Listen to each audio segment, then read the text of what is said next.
বহির্বিশ্ব বাংলাদেশের যত মানুষ আছে, বাঙালি মানুষ আছে, সবাই আপনাদের নিউজগুলো ফলো করে এবং আপনাদের মাধ্যমেই কিন্তু তারা বিদেশে বসে এই তথ্যগুলো পায়।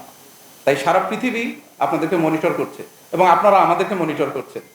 গত 2024-এর জুলাই আগস্টের পর থেকে র্যাবের যে কার্যক্রম গত 1.5-2 বছরে আমাদের কেমন ছিল, এটা আপনারাই ভালো বলতে পারবেন যে র্যাব কোনো রকম অন্যায়ের করেছে কিনা বা কোনো অন্যায়ের সম্মুখীন হয়েছে কিনা, এটা আপনারাই বলতে পারবেন।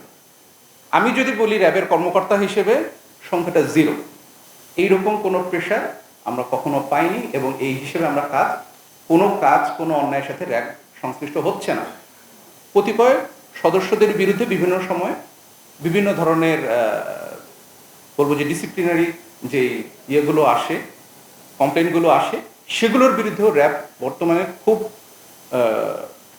দৃঢ়ভাবে পদক্ষেপ নিয়ে তাদের বিরুদ্ধে ব্যবস্থা করে যাচ্ছে। একটা বাহিনী থাকলে এরকম একটা ঘটনা এরকম হতে পারে, হওয়াটা অস্বাভাবিক বলছি না। যদি হয় তাহলে তার বিরুদ্ধে আইনি প্রক্রিয়া আছে এবং র্যাব প্রতিষ্ঠান হিসেবে এই আইনি প্রক্রিয়া খুব শক্তভাবে নিয়ে যাচ্ছে।